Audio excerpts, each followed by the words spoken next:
Okay, Peter, to the same group of people, wrote this. You lay aside all malice, all deceit, all hypocrisy, all envy, all evil speaking.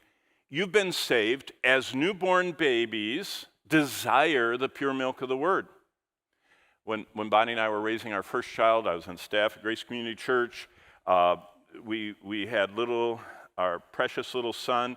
We just brought him home from the hospital. We were so afraid he was going to break.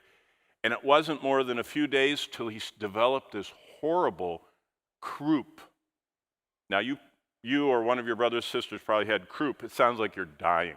You make this croup cough, it's just, sounds like, I don't know what, sounds like they're dying. And I was so afraid, and Bonnie was so afraid, but back then, that was so long ago, the doctors gave you their phone numbers at home in California. And we called Dr. Holroyd, our doctor, our pediatrician. We said, it's Friday, 10 p.m., our son has this horrible cough, he's going to die.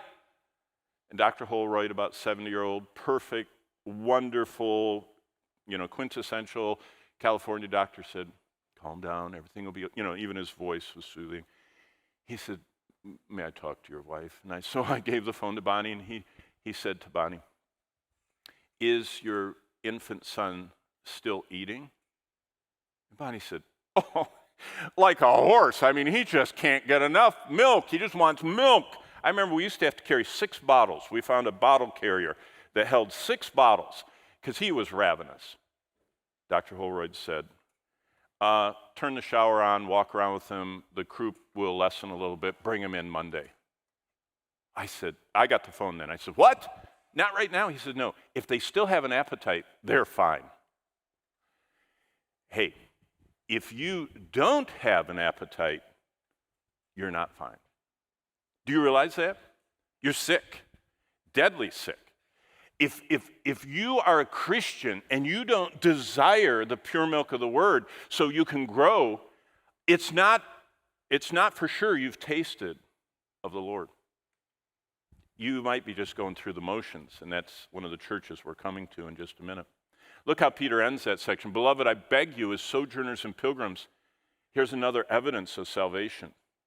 A truly born-again person lays aside all known sins. They're not perfect, and they don't stop completely sinning, but they don't like them. So they avoid sin as much as possible. They long for the Word of God. They want to grow, and they abstain. They make conscious choices. When I lived in California, I loved the beach. And I have a blessing. I can't see without my glasses. I really can't.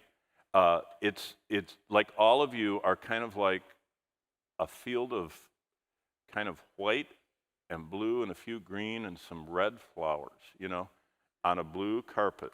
I mean, I really can't see. I have high index, very high-powered glasses. But boy, when these things are on, I can actually see your eyes, second from the back. I can see your eyes through your glasses. I can really see. And your eyes are closed over there. No, not really. I can see that. But so when Bonnie and I would go to the beach of Los Angeles, I did this. I can walk down any beach in Los Angeles like this. I can't see a thing. She had to keep me from stumbling over all the people laying out in the sun.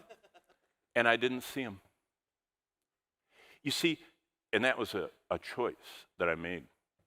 Someone wanted to send us, I don't remember whether it was, some South Pacific place.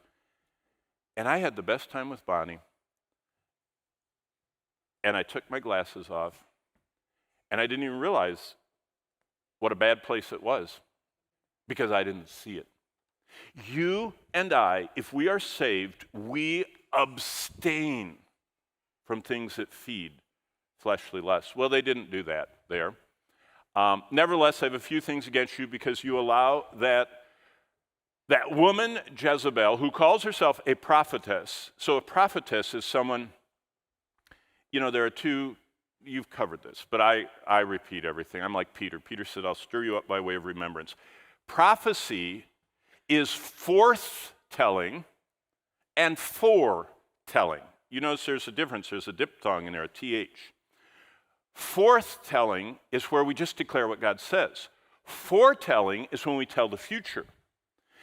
Not all prophets told the future. In the New Testament, many who had the gift of prophecy were primarily just declaring the truth of God to people who did not have a copy.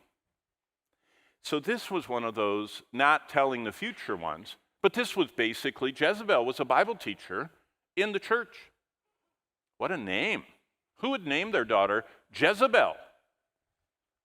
Not anybody that knew the Bible very well. That is not a positive name. If you know anything about Jezebel, remember, after she put on her eyeliner and makeup, literally says that in the Bible, her servants pushed her out the third-story window and she got splattered and eaten by dogs. I mean, because she was so wicked as a follower of Baal.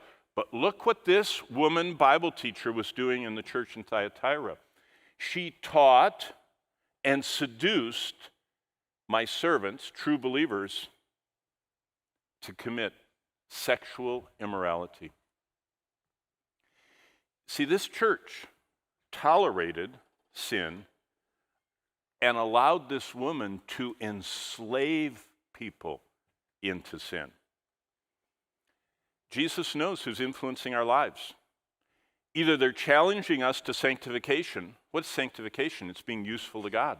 What's useful to God? Not sinning against Him, not defiling ourselves. Or whether they're feeding our flesh, seducing us to commit sin. And when we allow ourselves, our flesh to be fed, look what happens. It grieves and quenches. There's 1 Thessalonians 5:29. Remember yesterday I pointed and you guys looked at the fire alarm? I was actually pointing at the fire extinguisher. And that is the Greek word sebeomai. And that's what happens when we commit sins that grieve and quench the spirit. It douses our Christian lives. Sin was everywhere present. One historian, Carcapino, who talked about ancient Rome, and Herodotus, if you've heard of him, said that living in the Roman Empire was like living in a cesspool of sin. You know what a cesspool is? It's a septic tank. Do you know what that is? It's where everything flushed in the toilet goes, okay? And that's what it was like. In Rome, it was like being surrounded by defilement. Remember, I already told you 2 days ago that they didn't wear any clothes. The men did not wear any clothes when they did athletics. In the bathhouses, on and on. You were living in a cesspool of sin. So what's the solution for facing intense temptation? Well, look at this. You allow that woman. So they were allowing it. They knew what she was teaching. And they saw the result. She was teaching and seducing my servants. So what Jesus said, I visited your church. Either you're floating along with the world that came into your church through Jezebel, or you're resisting it and you're saying no. And that's something we have to decide every day. We need to beware of sins against our own body. They committed sexual immorality and ate things sacrificed to idols. Do you know what it says in 1 Corinthians 6:18-20? Your body is the temple of the Holy Spirit. And we should beware of body sins. Did you know that sexual sins are different than other sins? Look what it says. Flee sexual immorality. Every sin a man does is outside the body. But he who commits sexual immorality sins against his own body. What is the significance of that? The judgment seat of Christ is about whether I treated the temple. That's what my body is. My body is a temple that God moved into. Just think for a minute. Can you remember all the way back to New Year's Day of this year, 2025, New Year's Day? What happened in New Orleans? Did anybody pay attention, or were you just having dinner with your family? New Year's Day, New Orleans. What happened? A crazy, crazed military guy drove his giant, there are pickup trucks, and then there are those pickup trucks. And I mean, they just kind of are taller than all the other cars in the parking lot. You don't want to park next to them because you're afraid they'll hit you with their doors. They're just so massive. They're like tanks. He drove one of those through the street, the revelers of New Orleans. I mean, he ran over, killed horribly people. Okay, that's a terrible thing. What would you think if you had been strapped in the passenger side? Have you ever hit a dog on the road or bumped an animal or hit a deer in the car? It's one of the most, it makes you sick. Can you imagine running over humans? So what would it be like, the crazed kooky guy that got killed, at the scene? We know he's horrible, sinful, demonized. What if you'd been strapped in the passenger side and had to sit next to him doing that? Wouldn't that have traumatized you? Good, I'm glad you thought about that.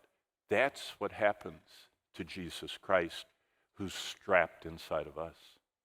That's why it says he's like that fire extinguisher. He is grieved. When we take his temple and do something as horrible as that man did in New Orleans, what would that be? Commit sexual immorality while he's living inside of us? You know what Paul said to the Corinthians? He said, when you join yourself to a harlot, you're joining Christ to the harlot. That got their attention.